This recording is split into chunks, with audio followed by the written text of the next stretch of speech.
Hey guys, welcome to my channel. My name is ReadingBear and I hope you are ready for some more stories. And today, we'll take a look at some new entitled people content. If you enjoyed my content, please don't forget to subscribe to my channel and post some bear emojis in the comment. And now, let's dive right into the stories. The first story is titled, Neighbor Towed My Brother's Car from Our Property While He Was Deployed. TLDR. Neighbor who is friends with my grandmother reports everything I do back to her like I am a child. I share the house with my brother who is deployed, and he left his car in the driveway while he was gone. Neighbor had it towed because she didn't recognize it and I had to call the police to report it stolen. They wanted $600 to release the car and between the police and neighbor I got her to pay every penny. The car is back on my property and waiting for my brother to come home and drive it again. Going to just start this by saying that if someone tries to mess with me, fine. But if they do something to mess with my military brother, I will fight tooth and nail. Before I just start going crazy though, I am just going to explain a few things that will help make the rest of the story make sense. With economic times being as horrible as they are, neither me nor my brother could afford a house by ourselves. So instead, we decided to both go in and buy one together for the time. It makes a lot of sense financially, and while he is deployed, I can have the place to myself, and he cannot worry about where he is going to keep his things and come back to. So that's about it for the living situation. Now I want to take a minute to talk about the neighbor that lives a few houses down. She is an old friend of my grandmother, who raised me and my brother, and has basically known me my entire life. I didn't have a ton of contact with her, but I did see her when she came over and got babysat by her a couple of times. It was from her that my grandmother found out there was a decently priced house for sale, so you would think I was lucky to have someone I knew on the block. Well, nope, because she was one of those people that saw people in their late 20s still as kids and liked to report things back to my grandmother. Things like if I went out and didn't come home until 2 in the morning, she would tell my grandmother the next day as if I was skipping a curfew or something. Even though once again I am a grown woman with a home, a car, a job, all of that adult stuff. Her favorite thing though would be to spy on the people that I was having over and tell my grandmother. It didn't matter if it was my friends, a boy, a cable guy, or anyone else. She seemed to constantly be checking out my driveway and in front of my house to see just what kind of people were coming over. Personally, though the worst was when she called my grandmother and told her that she was sure I was inviting random boys over when really it was just my friends getting together to watch some TV. Or when she told my grandmother how often I order in food instead of cooking because, if she can't cook, she won't find a husband. You get the idea though, so now we can get into the meat of the story. When my brother got deployed, he obviously had to leave his car behind, and it has just been in the driveway since he left. I don't drive it since I have my own car and I know that it is his baby and wouldn't like it. Neighbor didn't recognize it though, and after a few weeks of it sitting there and doing nothing, she felt like it was her responsibility to do something about it. All she had to really do was ask me or my grandmother about the strange car that never moves, to learn that it belonged to my brother. He got deployed pretty soon after we got the house, and I think neighbor thought I owned it and that my brother was just living somewhere else, I guess. I don't even know if she knew he was in the army, since I try to make it my business to avoid her. Instead of doing any of those sensible things though, she ended up getting his car towed one day while I was out at work. I got home and thought somebody had stolen it, despite it being highly unlikely in this area. It was a nice car and he loved it, so I wanted to try and figure out how to get it back before he came home. I was never in a situation like this and didn't know what to do. I needed help. I couldn't call him because the last thing I wanted to do on the few chances I got to speak to him was explain that his car was missing. He had more important things to worry about over there, so I called my grandmother instead. She told me to call the police and report the car stolen and give them all the information about it that I knew.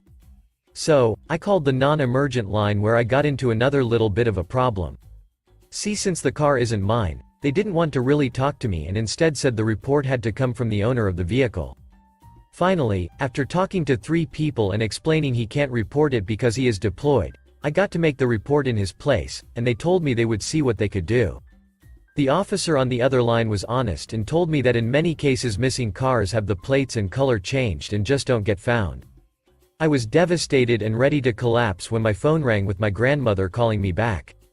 She tells me how she called neighbor to see if she saw anything, and it turns out she was the one that called and got the car towed. That was when she said the stuff about it being strange and never moving and certainly not a car she knew. I was furious for a couple of reasons, the most obvious one being her doing that without talking to us. The second, of course, being that the towing company actually took something off of my private property without talking to me or even leaving me a message. I got their info, and they were my next call. Even though I had a police report, they wanted to charge me $600 for the towing, and I was adamant that I wasn't going to be the one to pay that.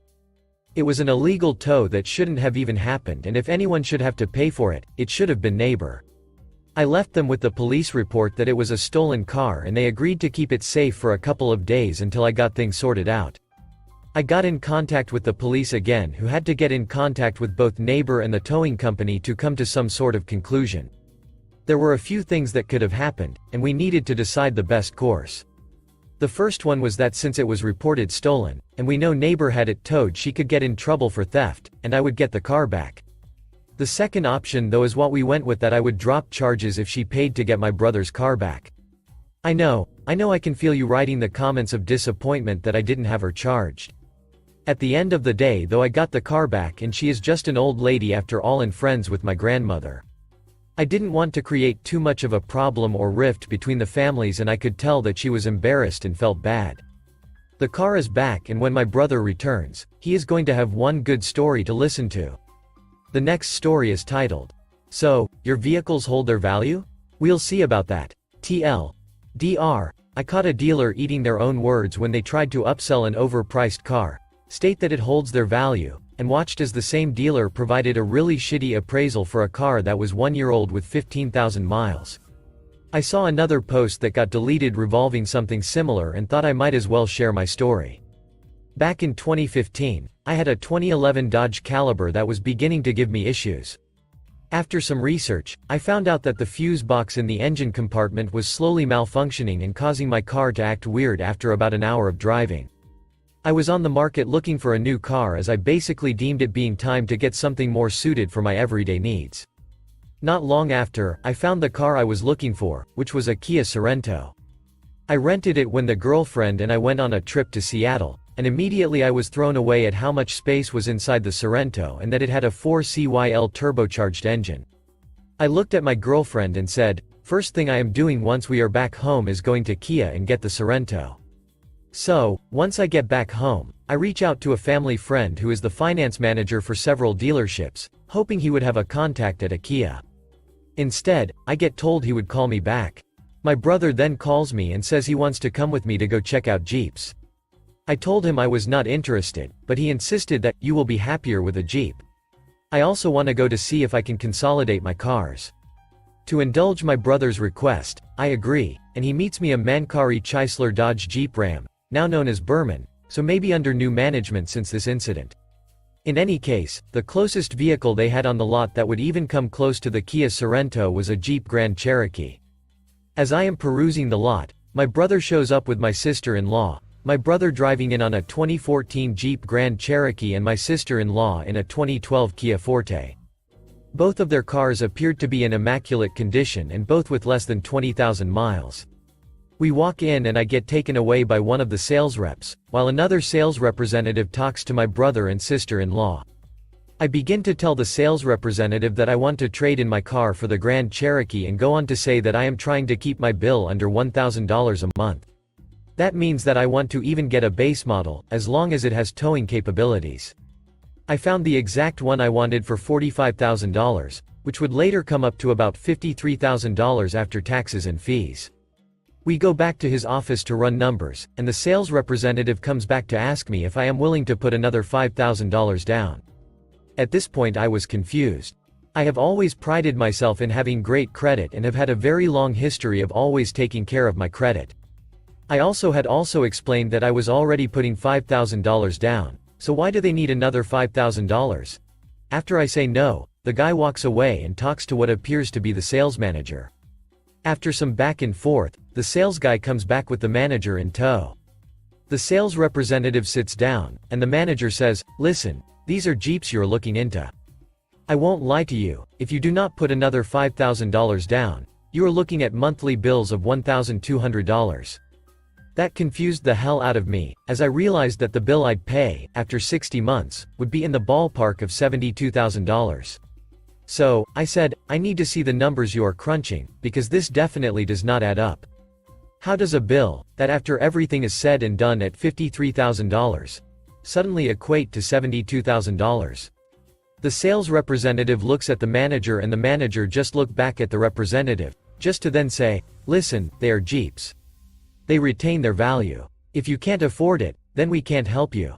So, I cut my losses and start heading out, when I remembered that my brother was there. With a Jeep. Looking to trade it in. So, cue my malicious compliance.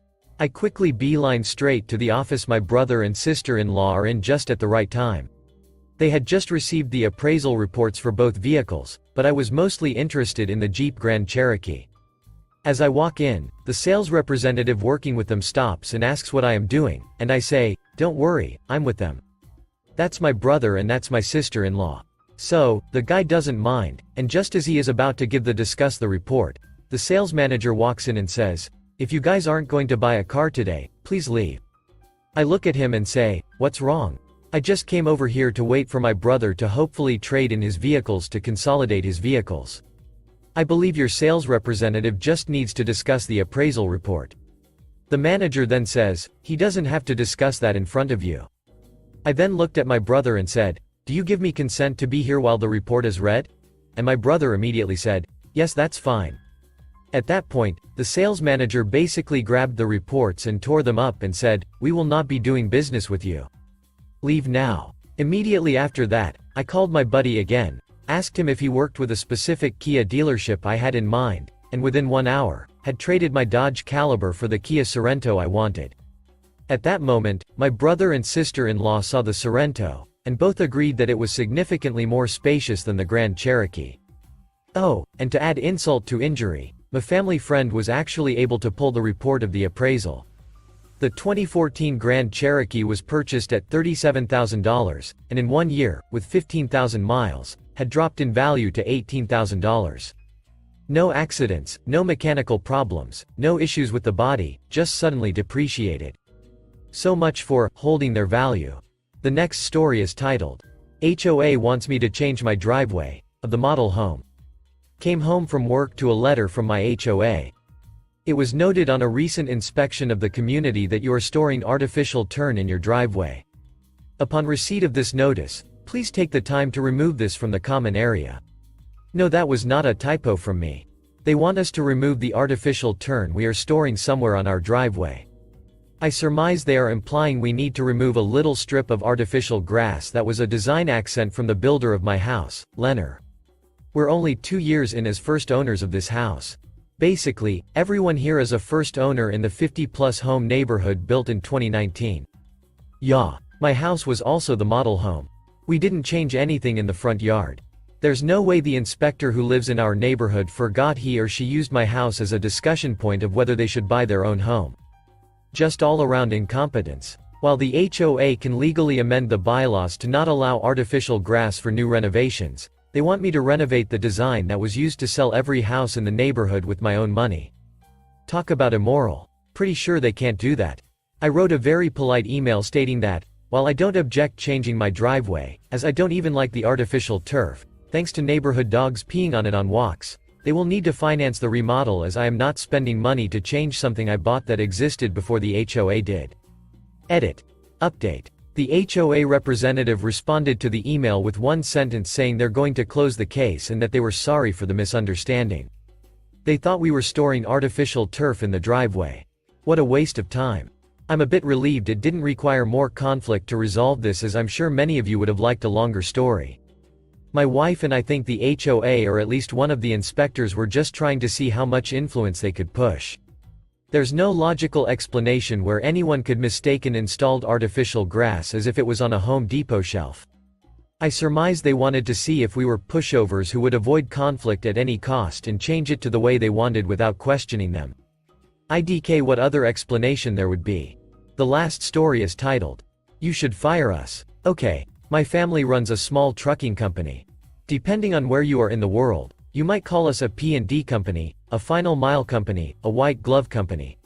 Basically we handle the kind of stuff that you might buy to have delivered to your home or business. That's too big for someone like UPS to deliver, but not big enough for a tractor trailer to haul, and or stuff that actually needs to be brought into the home and set up, like furniture, appliances, etc. A lot of what we've hauled over the years is stuff going to small stores that can't take delivery by large truck, construction sites where large trucks can't get in and out, neighborhoods and apartment complexes. We don't work for the people buying the stuff, we work for the people selling or shipping it, but as we tend to see the same business owners a lot, we've developed great relationships with them over the years. We don't get rich, but we've been pretty comfortable over the years. Our one major stressor has been a longtime shipper who has, or rather, had, become increasingly demanding as time went on. Now when I say, long time, I mean it. We made our first delivery for them over 50 years ago. Our company has been doing business with them longer than any of their current employees or management staff have been there. There was one point, not too long ago, where the retired guy who came in a few hours a day to sweep our warehouse because he was bored sitting home, literally knew more about this shipper's systems than their senior field representative who was supposed to be supervising our operations. We have been a small, but vital part of their network, for so long that almost no one there really realized how much we did for them. We've seen field reps come and go. Some have been great, some have been a little challenging, but most have, once they realized what was going on, largely left us alone to do our jobs. One even called when he took over our area to ask who we were, because his predecessor had no notes on us at all, because they'd never had to visit. We've just been, mostly, quietly plugging along, taking care of their customers, in some cases for generations. Well, the latest representative was a genuinely unpleasant person. He was arrogant, abrasive, casually insulted our employees. Honestly, it's not worth getting into the minutiae here. He wasn't someone we wanted to work with. But I'm able to put on a happy face and get along with about anyone, when needs must, so onward we strode. As I said earlier, the shipper had been getting more and more demanding as time went on. Systems had been getting harder to navigate. Inventory had been getting harder to track. Phone trees had grown into banyan nightmares. More and more layers of bureaucracy had been added, and with every change they'd grown less agile, slower, more difficult to deal with. One day the field representative called because he didn't like how we'd answered an email.